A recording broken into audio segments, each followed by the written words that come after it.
Episode की शुरुआत मासामीची यागा से होती है। यागा ने जब पैंडा को बनाया था तो हायर अप्स ने उसे अरेस्ट करवा लिया था, क्योंकि यागा ने ऐसा कर्स्ड पपेट बना दिया था जिसकी कर्स्ड एनर्जी उसके अंदर से जनरेट होती है।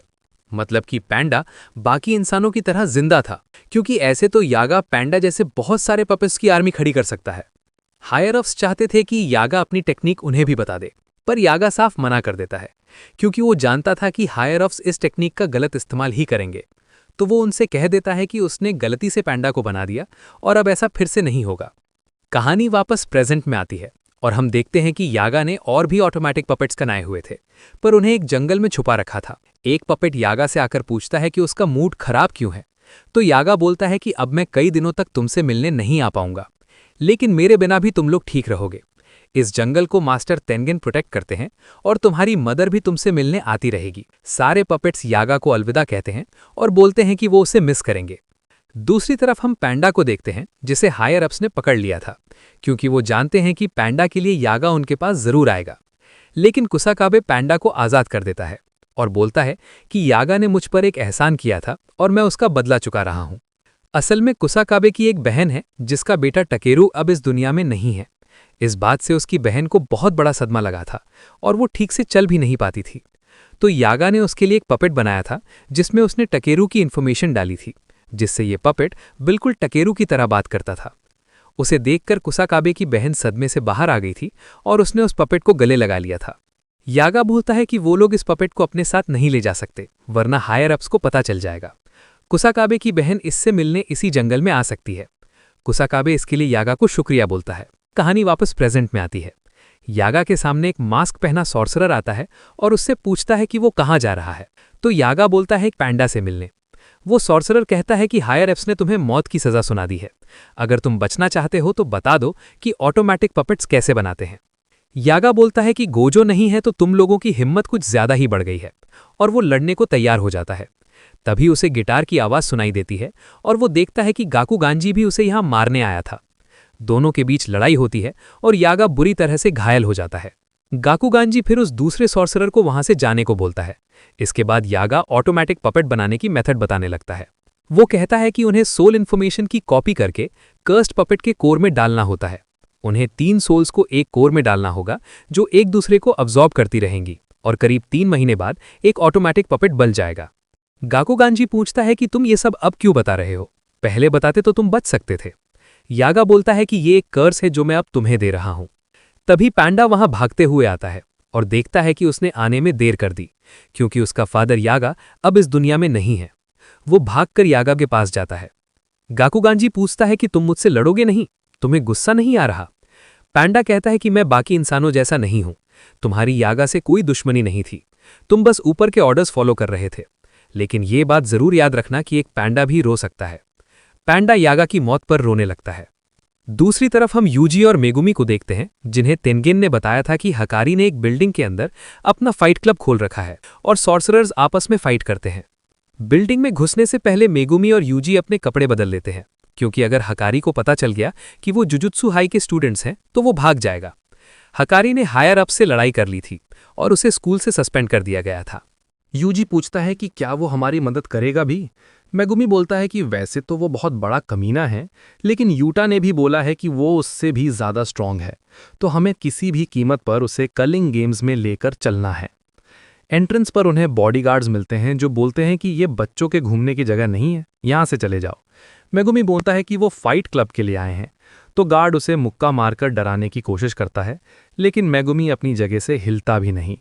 गार्ड बोलता है कि फाइट क्लब का पहला रूल है कि फाइट क्लब के बारे में किसी को नहीं बताते। मेगुमी बोलता है कि मुझे जिस फाइटर ने बताया था मैं उसे मार चुका हूं और अब मैं उसकी जगह लड़ने आया हूं। तभी गार्ड को अपने बॉस का कॉल आता है और वो बोलता है कि बॉस मान गए हैं, लेकिन फाइट में हिस्सा मेगुमी नहीं बल्कि यूजी लेगा। मेगुमी समझ जाता है कि इनका बॉस हकारी है और उसने सीसीटीवी में इन्हें देख लिया होगा। अब यूजी का काम है अंदर सबको इम्प्रेस करके किसी तरह हकारी से मिलना। वहीं मेगुमी बाहर से अंदर घुसने की कोशिश करेगा। अगर वो पकड़े गए तो उन्हें सारे गार्ड्स को पीटकर हकारी तक जाना होगा, लेकिन उन्हें हकारी की मदद चाहिए तो उन्हें उसे गुस्सा दिलाने वाला कोई काम नहीं करना है। शाम को यूजी अंदर जाता है। गार्ड उसे बताता है कि फाइट के 2 रूल्स हैं। फाइटर फाइट छोड़कर भाग नहीं सकता। कर्स टेक्निक का इस्तेमाल नहीं करना है। यूजी पूछता है कि उनका बॉस कैसा है। गार्ड बोलता है कि तुम खुद मिलकर देख लेना। यहाँ दो तरह के मैचेस होते हैं, एक असली और दूसरे स्क्रिप्टेड, और अगर यूजी ने आज अच्छा खेल दिखाया तो बॉस उसे मिलने ज़रूर बुलाएंगे। यूजी फाइटिंग एरिया में जाता है और देखकर खुश हो जाता है कि उसका अपोनेंट और कोई नहीं बल्कि पांडा है। हकारी को हम सीसीटीवी रूम में देखते हैं जो किरारा के साथ बैठा हुआ था। किरारा भी जुजुत्सु की 3rd ईयर स्टूडेंट रह चुकी है। हकारी बोलता है कि आजकल के मैचेस बहुत ठंडे और बोरिंग हो गए हैं क्योंकि बहुत कम लोग हैं जो पांडा को हरा सकते हैं। लेकिन यूजी और पांडा बहुत अच्छे से लड़ रहे होते हैं। यूजी पांडा से पूछता है कि क्या उसे हकारी मिला। पांडा कहता है नहीं। यूजी पांडा को हल्के पंचेस मार रहा होता है और पांडा ऐसे चिल्लाता है जैसे उसे बहुत दर्द हो रहा हो। यूजी एक नकली मुक्का मारता है और पांडा दूर जाकर गिरता है और बोलता है, अरे बहुत जोर से मारा रे, मैं तो हार गया। यूजी की फाइट देखकर हकारी इंप्रेस हो जाता है और उसे अपने ऑफिस में मिलने बुलाता है। गार्ड की शैडो में छुपा मेगुमी भी ये बात सुन लेता है। पांडा और मेगुमी फिर जंगल में मिलते हैं। पांडा बताता है कि हकारी अपने ऑफिस में ही बैठा रहता है, लेकिन वो कभी उसके ऑफिस तक पहुंच नहीं पाता। शायद ये किरारा की कर्स टेक्निक की वजह से हो रहा है। मेगुमी पूछता है कि किरारा तो एक लड़का था ना। पांडा कहता है हाँ, स्कूल में वो लड़का ही था। अब सब कुछ यूजी के हाथ में है। पांडा कहता है कि यूजी की पर्सनैलिटी हकारी को जरूर पसंद आएगी, लेकिन यूजी को ढंग से झूठ बोलना नहीं आता। इसलिए दोनों डिसाइड करते हैं कि जैसे ही यूजी हकारी के रूम में जाएगा वो बाहर के सब गार्ड्स को सुला देंगे। बस प्रॉब्लम किरारा की टेक्निक है। इधर यूजी और भी मैचेस जीत जाता है और फिर हकारी उसे अपने रूम में बुलाता है। हकारी पूछता है, क्या तुम दिन में सिर्फ 1 घंटा काम करके महीने के 10,000 येन कमाना चाहते हो? यूजी पूछता है, कौन सा काम? हकारी कहता है कि ये जानने के लिए तुम्हें 20,000 येन देकर एक कोर्स खरीदना होगा। यूजी बोलता है, ये तो स्कैम है।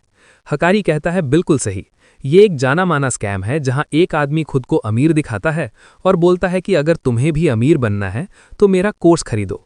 लेकिन बहुत लोग इसमें फंस जाते हैं। इसका रीज़न है हीट, और हीट का मतलब है गैम्बलिंग। दुनिया का हर आदमी जुआ खेलता है और वही लोग इसे बुरा बोलते हैं जो हारने से डरते हैं।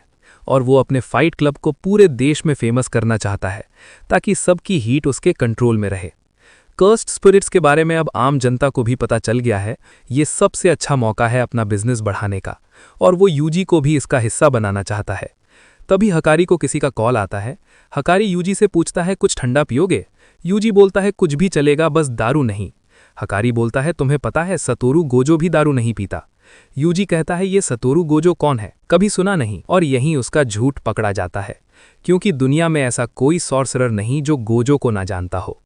हकारी कहता है, तुम जुजुत्सु हाई से आए हो ना? और ये कहकर वो यूजी पर हमला कर देता है। वो बोलता है कि उसे किरारा का कॉल आ रहा है, मतलब ज़रूर कुछ गड़बड़ है। यूजी कहता है, पहले मेरी बात सुन लो। लेकिन हकारी कहता है, बिल्कुल नहीं, क्योंकि अब मैं ठंडा हो गया हूँ। और एपिसोड यहीं पर एंड हो जाता है।